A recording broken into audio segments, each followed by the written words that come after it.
Hello students, welcome back. Students, जैसे कि grammar में हमारा नॉन फाइनाइट स्टार्ट हो चुके हैं, जिसका वन पार्ट इन्फिनेटिव, उसमें टू इन्फिनेटिव और बेयर इन्फिनेटिव मैं आपको ऑलरेडी समझा चुकी हूँ। उसकी 2 वीडियोस और उसके प्रैक्टिस एक्सरसाइज मैं आपको सेंड कर चुकी हूँ। आई होप आप सभी ने वह सारी वीडियोस देख ली होंगी और अच्छे से प्रैक्टिस कर ली होगी। आज हम इसका next part the gerund start करने जा रहे हैं। ये नॉन फाइनाइट्स का दूसरा पार्ट है, वो हम समझेंगे। चलिए स्टार्ट करते हैं। जीरंड के फंक्शन और फॉर्म के बारे में समझते हैं। जीरंड कैसे बनता है? आपने देखा था टू इन्फिनेटिव और बेयर इन्फिनेटिव में क्या होता है, बेयर में बिना टू के वर्ब की फर्स्ट फॉर्म आती है और टू इन्फिनेटिव में टू प्लस वर्ब की फर्स्ट फॉर्म आती है। और जीरंड में क्या होता है, वर्ब की फर्स्ट फॉर्म के साथ आईएनजी लग जाती है तो वो जीरंड बन जाता है। जब वर्ब की फर्स्ट फॉर्म, जैसे मान लीजिए हमारी वर्ब की फर्स्ट फॉर्म गो है और उसके साथ आईएनजी लग गया तो ये क्या बन गया, गोइंग। तो गोइंग क्या हो गया, ये जीरंड हो गया।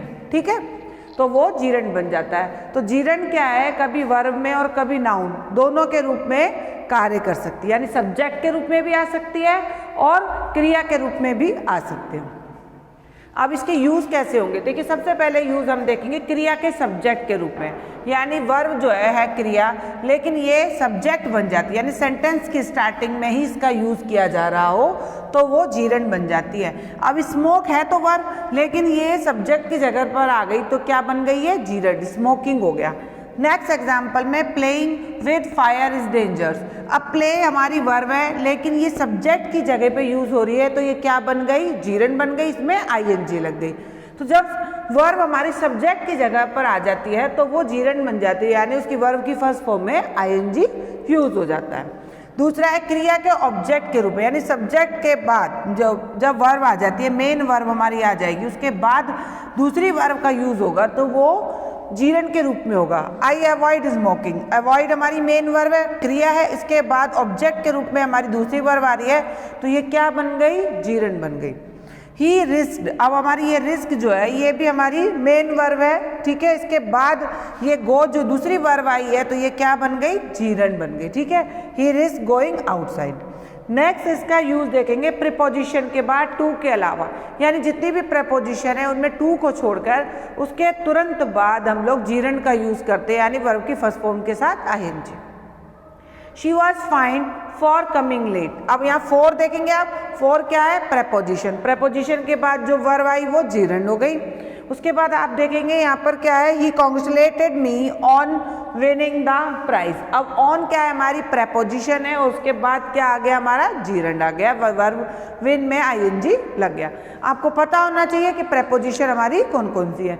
टू नहीं, यहाँ पर टू प्रेपोजिशन के ऊपर ये रूल फॉलो नहीं होगा, क्योंकि टू के बाद तो टू इन्फिनेटिव आता है, यानी टू के बाद वर्ब की फर्स्ट फॉर्म आती है।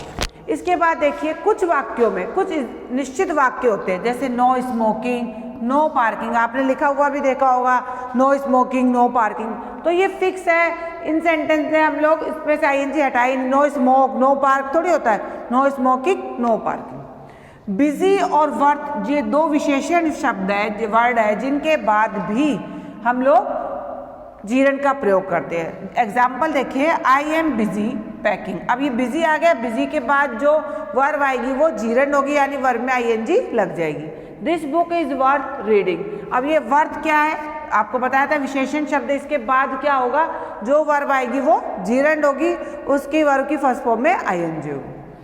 यूज टू के बाद, अब यूज टू वैसे तो आपको पता है मॉडल है, ठीक है, यूज टू के बाद वर्ब की फर्स्ट फॉर्म आती है, लेकिन अगर यूज टू के बाद कब आएगी, जब भी यूज टू से पहले इज एम आर का यूज हो रहा हो। सेंटेंस में यूज टू से पहले इज आर एम लगा हुआ है तो यूज टू के बाद जीरंड का यूज होता है। एग्जाम्पल देखेंगे, ही इज यूज टू। अब यहाँ पर यूज टू है, ये इससे पहले इज का यूज हो गया तो इसके मतलब इसके बाद जो है वो जीरंड आएगा, यानी यहाँ पर वैसे अगर ये इज ना होता, ही यूज टू, अगर इज को हटा देते डायरेक्ट यूज टू होता, ही यूज टू, तो यहाँ पर क्या हो जाता, मेक। ठीक है, ही यूज टू मेक एक्सक्यूजेस।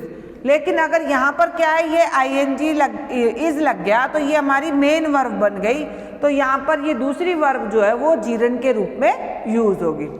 अगला, आई एम यूज टू। अब विजिटिंग ट्रेड फेयर्स, अब यहाँ पर भी देखिए यूज टू से पहले एम लग गया तो ये जो वर्ब है ये जीरंड हो गई, इसमें आईएनजी लग गया।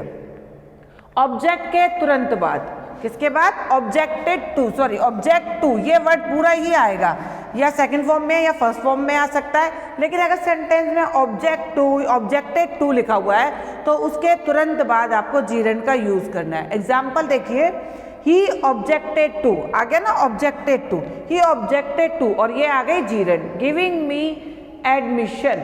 ठीक, ऑब्जेक्टेड टू सेंटेंस में वर्ड मिलता है तो उसके बाद हमने जीरंड का यूज करना होता है। They objected to playing on the damp ground, अब यहाँ पर भी देखिए ऑब्जेक्टेड टू आ गया तो इसके तुरंत बाद ये जीरंड का यूज हुआ है, playing on the damp ground. ठीक है, उसके अलावा कुछ ऐसी वर्ब्स भी है जिनके बाद जीरंड का यूज होता है, जिन्हें मैंने ऑलरेडी यहाँ पर लिख रखा है। ओके, जैसे कि stop, finish, dread, prevent, avoid, risk, admit, deny, start, love, hate, recollect, recent, delay, postpone, defer, enjoy, etcetera. इसके अलावा और भी है, जब मैं आपको रिटर्न वर्क भेजूंगी तो आपको वो साथ में और भी वर्ब से वो लिख के भेज दूंगी। ठीक है स्टूडेंट्स, तो आपने शुरू से लेके लास्ट तक इस वीडियो को देखना है और जीरंड के यूज को समझना है। इसका अगला वीडियो जो होगा वो पार्टिसिपल भी होगा, और इससे पहले मैं एक एक्सरसाइज भेजूंगी जिसमें आपने जीरंड और इन्फिनेटिव में से किसी का यूज करके उसको प्रैक्टिस करनी है कि किस प्रकार से हम उनका यूज करेंगे। Okay student, good day.